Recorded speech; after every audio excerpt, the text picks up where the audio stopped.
what we're going to do is spend some time worshiping through the word. One of the things we said was as we go through, we worshiped through song, we've worshiped through prayer. We've even worshiped through sharing of announcements, the things God is doing. We took a few moments to focus our hearts and worshiping through giving back from what God has entrusted to us. Now we're going to worship in the word. We're going to take some time and look at God's word, the Bible. And one of the primary reasons we do that is because of a core belief that we have at Grace Church. And that core belief is that God's absolutes are what? Absolutely good. And we believe the primary way we find out what God's absolutes are what he shared to us in his word. Now, he communicates in other ways. There's something called general revelation, the stuff that he shares through nature and the world around us that we can observe. But all of that is subject to what he has specifically revealed to us in his word. As a result, we take the majority of our time together when we gather on Sundays to look into his word. And we tend to do that in message series. We group together either topics or a book or a passage of the Bible. And what we're going to do now, which I hinted at last week, if you were here for that, is we're going to tip into kind of our theme for the year. And I'm tipping into a theme that is in many ways anathema to the American culture. We are calling as a church for all of us as Jesus followers to lean into the allegiance that we should have to Jesus. We're going to be leaning into the idea that we should, as followers of Jesus, be faithful to him, be loyal to him. And that's what we're going to see. That's not because God is this mean, nasty despot sitting on top of a castle on a hill, like hurling catapult stones at us and fiery arrows and sending his armies out to suppress us, that he has to beat us into submission and you will do what I say, but a friendly, kind servant king who was willing to do everything to rescue us. And out of gratitude for the love he's shown us, that we will happily be loyal from this day forward to the end of time. That's the kind of loyalty, because quite frankly, that's the kind of loyalty that matters. If you didn't know this, if a marriage is based on fear of reprisal, it's probably not going to go very well. That's not a good recipe for a marriage. I've performed a number of weddings, and I can say none of them started with, "All right, now you're scared to say no to her, so that's why we're here today," right? That would not be a good start. But a fidelity, a loyalty, a faithfulness based out of just a overwhelming gratitude for the love of the other, ooh, that is a recipe for something beautiful and magical even. That's the kind of allegiance we're going to be leaning into. And I want to suggest where we're starting today is that all of us already have loyalties. All of us have allegiances, whether or not that's to Jesus. I would suggest that where we're going to get to today is I'm really calling us to have that ultimate loyalty to Jesus, but all of us have them nonetheless. And quite frankly, our allegiances, our loyalties shape how we live. What we do in this life flows directly, inevitably, from what we are loyal to. And there's all different kinds of things that can be. And we're going to look at a few things, but where we're going to center today is in the book of Matthew. We're going to be looking in Matthew chapter 6. And we're going to be looking at just a small passage of Matthew chapter 6. So if you're not familiar with your Bibles, the Bible's divided into the Old Testament and the New Testament. The Old Testament's about 2/3 of the book. New Testament's about 1/3. And Matthew is the very first book in the New Testament. Okay, if you're in Malachi, you got to flip a few pages forward. If you're in Mark, you got to flip a few pages back. Okay, but we are in Matthew chapter 6 today, and we're going to start with just one verse that's going to set this tone, and we're going to see this verse pop up over the next several weeks. And that is verse 21, where Jesus says, "Where your treasure is, there your heart will be also." And now we tend to think of treasure like when my kids are playing Minecraft. Does everybody know what Minecraft is? It's a game. It kind of looks like an old Nintendo game, but in 3D. It's whatever. You build stuff and you find stuff, but there are treasure chests that you can find. And when you find the treasure chest, ooh, because there could even be a golden apple in there. I have no idea what that means, but apparently it's really good. Okay? But you find the treasure chest. That's what we think of treasure. Like the pirates have hidden the treasure out there. I R, whatever they say. I don't know what letter, but they have that treasure hidden and buried, and you can find it. Or there's an epic movie quest book thing, and the heroes are off to seek the treasure, and it's gold and it's jewels. Again, any of my Lord of the Rings fans, if you've seen The Hobbit, the movie, you have Smaug and his giant hoard. Well, it's not his, I know technically, but he'd stolen it and it's his at that point. This giant hoard of piles and mountains of gold. And that's what we think of treasure. But what's really communicated here by treasure is what we are committed to, what we will sacrifice in this life in order to keep, to maintain, or to acquire. And yes, it can be and may often be physical things like material possessions, but it's really that which has your ultimate allegiance. That to which you could read it, where your loyalty is, there your heart will be also. Your devotion. And we're going to talk about devotion in three ways today. But before we get there, I want to read this a little bit more in its broader context. So we're going to hop back just a few verses. We're going to go up to verse 19.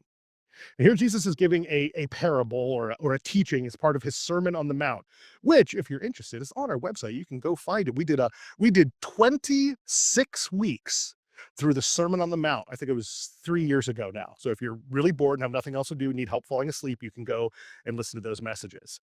But starting in verse 19, we see this: do not lay up for yourselves treasures on earth, where moth and rust destroy and where thieves break in and steal, but lay up for yourselves treasures in heaven, where neither moth nor rust destroys and where thieves do not break in and steal.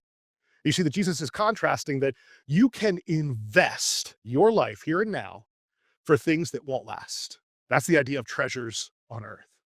Or you can invest for things that will span the great endless expanse of eternity. Which should you do? Well, he says, don't do the temporary stuff, do the eternal stuff. And when you talk about things that last forever, what the Bible lays out primarily are relationships. Our relationship with God, our relationship with one another. Those are the things that last for eternity, the kind of things for which God designed humanity in the first place. You go all the way back to the Garden of Eden, and you see that God planted humanity there, not because he was overwhelmed with work and needed some helping hands. He wanted relationship. That is why God formed us. Now, we've broken and messed that up along the way, but that's the glory of the good news that we talk about so often, is that God did all the work to fix that and set it right. So what do we do now? We invest into that original design, that original purpose of things that will be treasured forever in heaven. And that's where we get to verse 21. So for where your treasure is, like we already said, there your heart will be. Have you invested in things that are temporary or less important? Or have you invested, have you laid up those treasures? Have you worked towards those treasures that are eternal? Because what you do, that guides your heart. And that's a principle that we're going to get into just a little bit more in just a moment. But it's so important to understand. We tend to think in our culture, you do what your heart directs you. Well, the Bible also tells us that the heart of humanity is wicked above all things, that is deceitful above all things, because sin has entered the world and messed stuff up. So just because I want it doesn't necessarily mean it's good, doesn't necessarily mean it's right. But what we do know, and this is from the testimony of scripture, of the Bible, as well as the world of science and psychology and the social sciences in general, that what you do impacts how you feel. And that as you do right, your heart starts to incline towards right.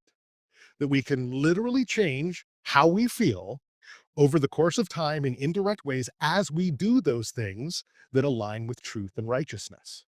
That is, again, the biblical story. That is also the world of science has pointed that out as well. But what we're going to do is we're going to look now for the rest of this morning at one verse.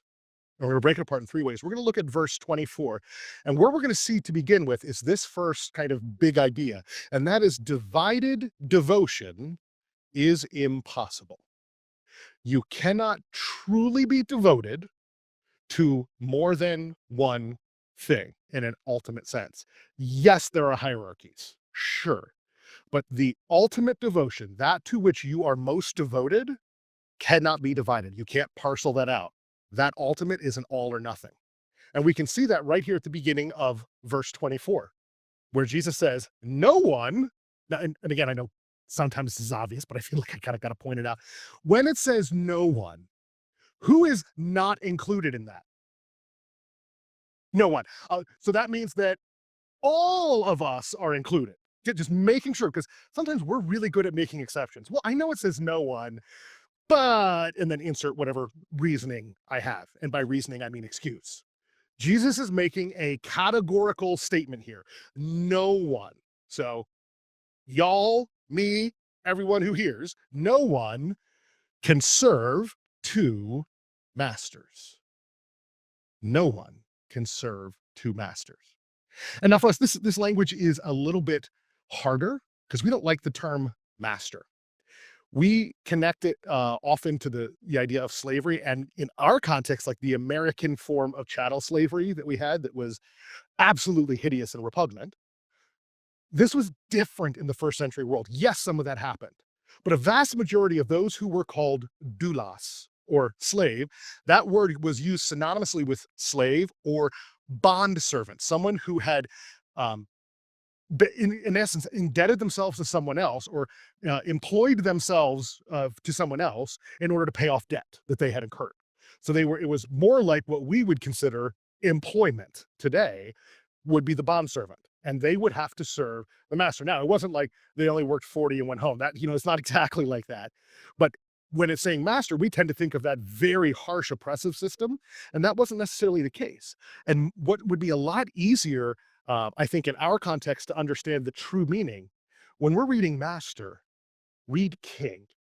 I think our concept of king is better aligns with what master here is pointing to. The relationship between doulos, and that's the word serve. It's the verb form of doulos, which is doulanain. Okay, here that verb carries the idea of belonging. I can carry the idea of admiration, and really it's a kind of comprehensive loyalty that you see someone and yes, you have a debt to pay, but you're saying you are worth me following to pay off this debt. So what you say, I will do. It is a willing acknowledgement, a willing choice of loyalty. Now, these servants couldn't do something. They couldn't bond themselves out, and even if it was more of the traditional slave, the slave definitely couldn't go up to the master and be like, "Yes, I like about 80% of what you say. The other 20%, I'm not so much on board, so I'm not going to do that. But this other master, this other king over here, he says about 20% of what I do like, so I'll give you 80. They can have 20." That's not how this worked. And what Jesus is pointing out is in that was a cultural expression of a deep-seated universal truth that ultimately there can only be one to whom we give authority. We give ultimate, absolute authority in our lives. And when we try to divide it, we begin to fragment what God designed in us. See, if our true master, and this is like, I'm not pointing fingers, we just need to kind of analyze for ourselves. If my true master is work, if it's job, then everything else begins to become subject to that. My schedule, my time, my attention, my attitudes. If it's pleasure or entertainment, same thing. I will skirt on work and other family relationships just to make sure that that is satisfied. If it's fear of people rejecting me or disapproving or not looking a certain way, I will begin to make all my decisions in such a way to try to manipulate how others view me. And that becomes my master. See, I can't say, Jesus, you're king, but other people get to bump your commands. That doesn't work. If something can bump the commands of Jesus, that means Jesus is not my king, or I'm not treating him like he's my king. If Jesus is our only, the Bible uses the term Lord. In the Greek, it's Kyrios. If he truly is Lord, it's not then that, well, then I can't love or be committed to other things. But in fact, I can love family, I can love work, I can love hobbies, I can love neighbor, I can love every other subset in my world better, not worse, because all those things, see, outside of Jesus, I can begin to treat them like idols. And invariably, I would suggest that both the historical, theological account of Scripture, as well as the history of humanity, points out that when God is not the ultimate in a person's life, meaning the ultimate authority, invariably something else becomes an idol and becomes that authority. So, but if I keep Christ there, then I am able to express His love outward. Every other master is a false master. And there are consequences to trying to divide my loyalty because of my next big idea that we get from this. Just like we say that divided devotion is impossible, I want to suggest that deep devotion is inevitable. And that's what we see in these next few verses. Look here, he says, no one can serve two masters, for he will either hate the one and love the other, or he will be devoted to the other and despise the other. You see what's going on here? Jesus isn't saying, well, yeah, you can kind of go 50-50 on it, or maybe 60-40.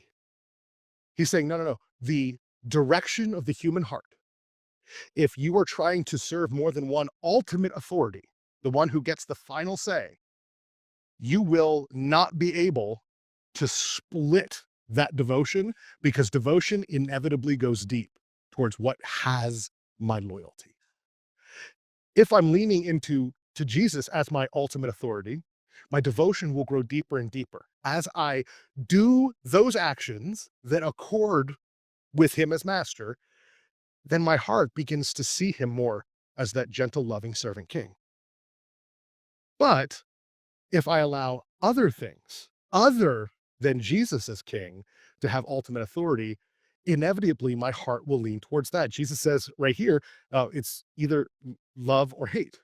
It's not like, well, you kind of split the love between the two. You know, there's just maybe a little hate sprinkled in, but it's mostly, no, he says you're going to love one and hate the other. You'll be devoted to one and you'll despise the other. And now here's the kicker for me. Jesus says we're all in this boat. So, you know, even as I'm preparing this and thinking through this, those times in my life, and I got to tell you, I'm a big fan of Jesus, right? I talk about him a lot, and he has radically changed my life. And I do try to live my life devoted to him. But there are those times where I let other things bump his kingship, right? Where I let something else be authority. And what this verse tells me is in that moment, in my heart, I'm not being devoted to Jesus. I'm actually despising him. That's a gut punch to me. And I'm not trying to go through and make all of you think of, well, anytime you've done something non-Jesus, I want you to feel like you just got punched in the stuff. That's not what I'm trying to do. I'm just trying to be real and honest as I process through this. Like, wow, that's kind of the divide that Jesus is painting here. That deep devotion, the true direction of my heart, it's inevitably towards the one to whom I am loyal. That's why we said, hey, this allegiance thing, it matters. Now, I know my first exposure to the term allegiance was in elementary school, in kindergarten, because at the start of every class, you know what we would do? We would all have to stand. You put your hand across your heart. I mean, not really across your heart because it'd be over here, but you know the thing. You do that, and then I pledge allegiance to, and you go through it, right? And I didn't understand that. And then as I grew older, then there were some Christian folks, and I think well-intended, who said, "You are sinning if you say the Pledge of Allegiance, because you shouldn't have allegiance to anyone but Jesus." And I understand now where they were coming from. I don't think they quite captured what it was saying. We were not giving ultimate authority to the United States by pledging allegiance to a flag. It was just saying, yes, I have rightly leveled loyalty to the country in which I live. You know, I think patriotism is a healthy good, righteous thing when it's rightly directed. But the whole idea of the Pledge of Allegiance was saying, when it comes to nationalities, in theory, I pledge that I will serve no other country above my own. That nationally, that has my greatest loyalty. I didn't capture that as a kid. And it took a while as I grew to really get the idea of allegiance, but that's what we're leaning into. That our deep devotion will inevitably go to what we have allegiance to. It's my for our theme this whole year, allegiance. What are you loyal to? What am I loyal to? What are we as a church loyal to? And if it's anything other than Jesus and honestly his priorities, we're going to begin to get off the mark. We're going to wander off the path and we can find ourselves lost in the woods. See, deep devotion is inevitable. And because that's true, what we began with, that divided devotion is really impossible. You can't truly be devoted to more than one. Directed devotion, meaning my action, my practice of devotion must be intentional. Meaning I have to be very, very specific in what I do with my will, and as a result, my actions towards that which I am loyal. Yes, on a unconscious level, we will be drawn towards it. But it is wildly important that we help our hearts align themselves where they need to go based on what we do. You see, and this is where Jesus cuts to the kind of the quick. He just gets right down to it. He's not joking around. He's hitting the thing that I have said is one of the most difficult things for me as a pastor to talk about. It's one of the things that in our culture can become most contentious. He brings it down to money. He says, again, you cannot be loyal to God and money. You cannot serve God and money. You can serve God and you can serve money, but you cannot serve God and money. You hear the difference? One will be the master. That's what he said. You can't have two masters. Now, this term money, it's for some of our translations, particularly some of the older ones, you'll actually see this verse rendered, you cannot serve both God and, does anybody know? Mammon. See, this is not really the word money. It often can be used interchangeably for money, that yes, it can be used that way, but at its core, at its root, that's not what it means. I was going to bring one of my copies up, but I've already given them out. Either Rex or Michelle, can you wave that packet? That's about 40 or so pages of research done for this term mammon. This term is unique here. It's really only used about 2 times in the New Testament. It comes from an Aramaic term, and it kind of leans into the idea of wealth and possessions. Not necessarily money, but wealth and possessions, what you have. And in fact, it kind of functions like a rival deity. I can't break down all of it because, again, that's 40 pages on one word. And y'all would hate me if I really started the new year out with 3.5-hour sermons. So I can also provide you a copy if you want to read through it. And that was really me just trying to pull together a bunch of stuff that I found a bunch of different places. But it has informed this idea that this is not so much meaning, well, you can follow Jesus or a stack of cash. That's not what it's trying to say. It's talking about a rival system of authority. And too often, I see it in my life. I see it in my neighbors. I see it in church, in our family here. I see it all over the place, that it is so easy to serve, to put our trust in stuff. And I get it. I had a number of conversations just this week about, oh, you wouldn't believe what X, Y, or Z cost has gone up to for me. You wouldn't believe what my rent is now costing me. You wouldn't believe what my oil bill was. I've had literally multiple conversations about that this week. Some of you were in the room. You're like, yes, we had that conversation. I know. The thing is, this world, it's expensive and it's getting more expensive. There's no denying that. And it can be very easy to say, my okayness is in direct proportion to how I feel my stack of possessions, wealth, stuff, material belongings, how that compares to what has to go out. Is my income, is that pile, what I've got, bigger than what I owe or what I have to pay? And we get so wrapped up into it. We chase that dragon of trying to make sure I have stuff, because here's the thing, the moment, even when you get to the point where, oh, I'm making enough to pay my bills. Do you know what, if I'm chasing that, do you know what inevitably the next statement out of my mouth is? Oh, well, let's buy a TV maybe. But it's, oh, but what if something happens? I need just a little bit more. Oh, but man, if I want to do this, I'm gonna need more. So I just got to get a little bit more. And what about that vacation? Man, I really want to take a vacation. So I got to get a little bit more. I got to get a little bit more. I got to get a little bit more. And we start chasing more, whether it's money, whether it's stability in career to get the money, whether it's stuff, and sometimes it's even innocuous stuff like our hobbies, or things that like we kind of do on the side, but oh man, if I could just get this, then I would feel really good about. And there's so many things to start bundling into this world of stuff. That is mammon. That is what money is. It is a source of trust in material things. Jesus doesn't say that wealth itself is inherently evil, but he does insist that it becomes a rival master when it begins to demand our loyalty. And that's where we have to be careful. I think I've shared this before. That's one of the reasons why Liz and I have decided for our giving to the church, what we do is we've automated it through our bank twice a month to come out, that it will automatically come out.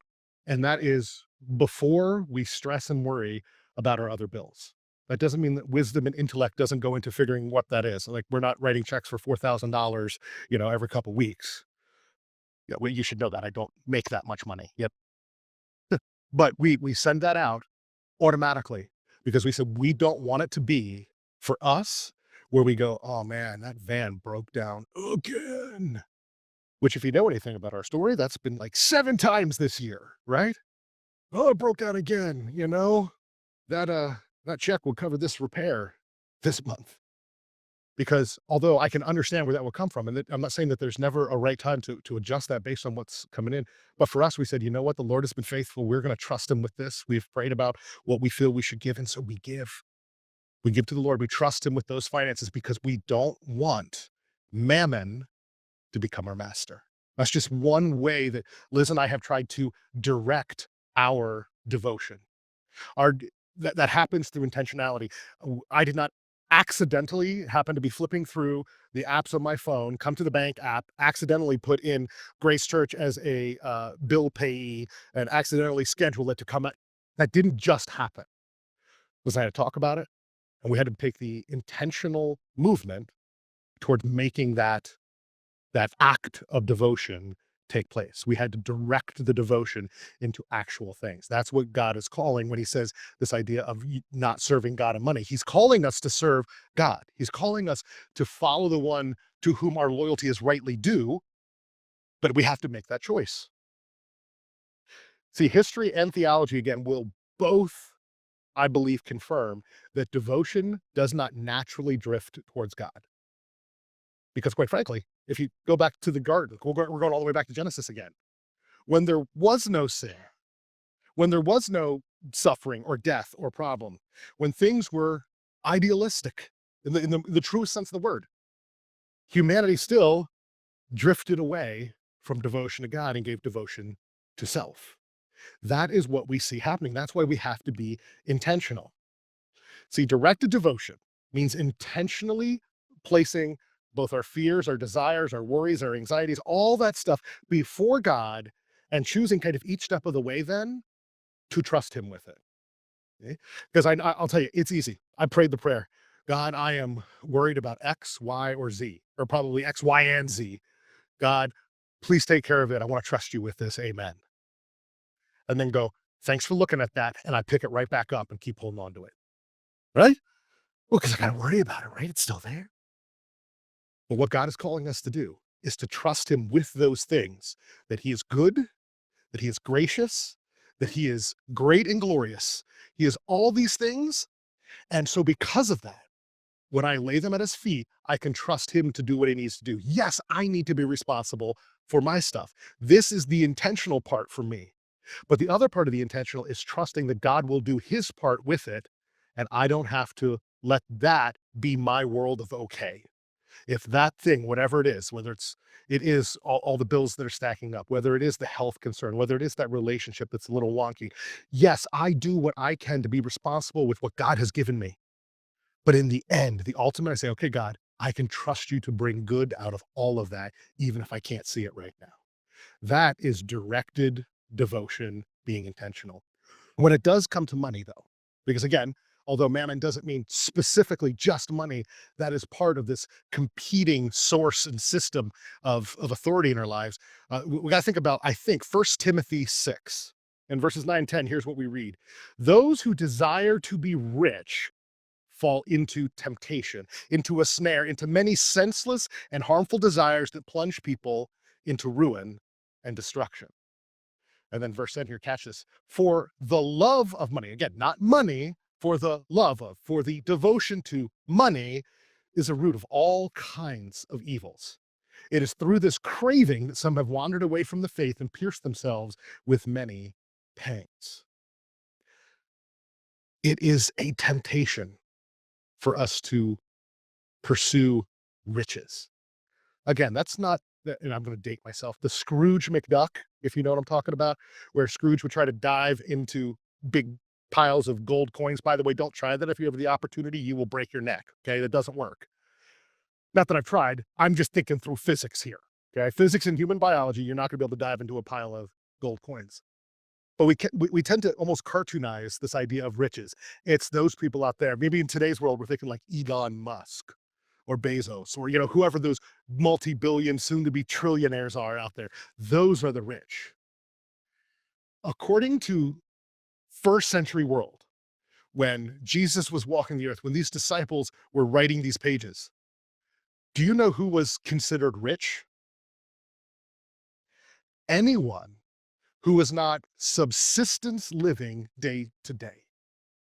So that means if you woke up in the morning and you didn't have to go, oh, shoot, where am I going to get food for my family today? You were considered wealthy. Acorn. That was a different definition because most people were subsistence level and they were your hunter gatherer, farmer type agrarian culture. That was the culture of the day. So let me tell you, virtually 100% for the grand scheme of things in this room, we would be in the biblical blanket of wealth because most of us didn't get up this morning and go, shoot, am I going to be able to eat food today? Or what do I have to do to make sure? Because you probably went to your cupboard and got a thing of, Chex Mix or I don't know, Cookie Crisp or Pop Tarts, or if you're real healthy, you made yourself a souffle. I don't know. That's like what Michelle does. She cooks 4-course meals for every breakfast. But you probably didn't have to worry or stress about that. So biblically speaking, you are in the rich category. So let's back that up because we tend to think this. We like to, well, I'm not trying to be rich. I don't know how I'm going to pay all my bills. Costs keep going up and it's crazy. And I haven't been able to go to Starbucks but 2 times this week, and we've got these things. What Jesus is saying here, or what Timothy is saying in his passage, those who desire to be rich, those who desire to have just a little cushion of comfort. Man, that's the American culture, guys. Cushion of comfort, because then we become enslaved to that. And in fact, anything that demands our attention, that overwhelms my ability to make a decision, or that counteracts something else, the Bible says in Second Peter that actually is my master. That thing which demands that I say no to something else, I am a slave. I'm a servant to that. So that can even be mild comfort. Now, please hear me as well. God is not going, I want you to suffer and never be comfortable. That is not what he's saying, but it's about where your loyalty is. Is your loyalty to, oh, I got to make sure that I'm always comfortable. I got to make sure I always got that little cushion in there. Or are you saying, God, I can trust you with it. I trust that you are good. I trust that you love me and that I can do those things that you ask me without fear that I will be utterly ruined. That is the call of directed devotion.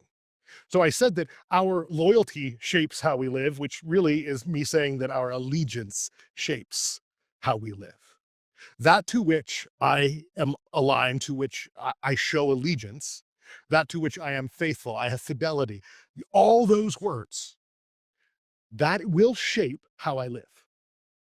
And so we can step back and say, the choices I'm making, the things I'm doing, does that line up with a heart that is devoted to Jesus? Is that a heart that is loyal to Jesus? Is that a heart that has allegiance to Jesus?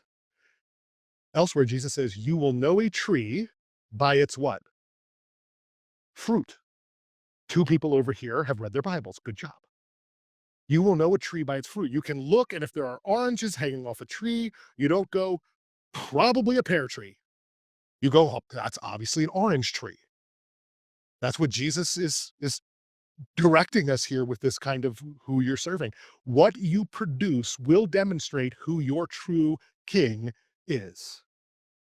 If I'm not doing that which aligns with what the king has asked, then I'm going, not really my king. I don't have to listen to you. We would never want to say that blatantly, probably, when it comes to God, when it comes to following after Jesus. But that's what our actions show. We can't be producing apples and then just demanding that people say, oh, no, you're actually an orange tree. If I'm producing apples, that means that is coming from the core of who I am. If our allegiance shapes how we live, and that directed devotion requires intentionality, and I believe those things are true, we're going to have to do something. I know I am beating this horse to death, but for me, this idea of making it practical enough to just walk out, say, with all that we talked about, I got to do something. I want to suggest that there are three ways that we can wrap our brains around what we need to do in response to this truth. If I believe, if I'm willing to accept that my allegiance will ultimately shape how I live, that what I'm loyal to, that's going to be the shape my life takes or looks like. Well, here's three things to consider. And again, I do this specifically for Michelle because she said if I don't alliterate enough, she doesn't count it a legitimate sermon. So that's why I'm alliterating here. You have to name your rulers, you have to notice your patterns, and you have to nurture new habits.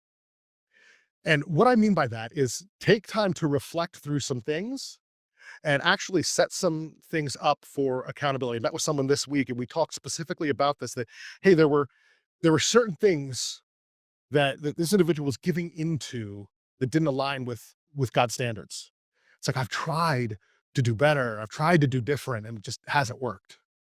And we talked about the idea of accountability, the idea of having a community around you that will call you into righteousness, who will walk with you, who will hold up your arms when they get tired. And that this is part of what it would look like to nurture new habits. But before you get to the new habits, you have to understand who right now is ruling in your life. My hope, my prayer is that all of you would say, yes, Jesus is my ruler, but sometimes I listen to other voices. Well, you got to name what those voices are. Those voices that are pulling you in a direction other than what Jesus might have for you. Because without naming them, it's going to be very hard to be intentional about directing your devotion away from them and back to what Jesus has for you. But also, you have to notice your own patterns. You have to notice those things in your life that kind of point you towards a loyalty other than Jesus. And honestly, that's going to be, both of those are going to be hard to do without the input of others. Others who love you and trust you and know you would be willing to say, hey, you know what? It does look like you're making decisions based on this, even though we know Jesus is saying it's something over here. That's really hard to do on our own because we're in the thick of it. But finding that community, and one of the ways we do that at Grace Church is through our life groups.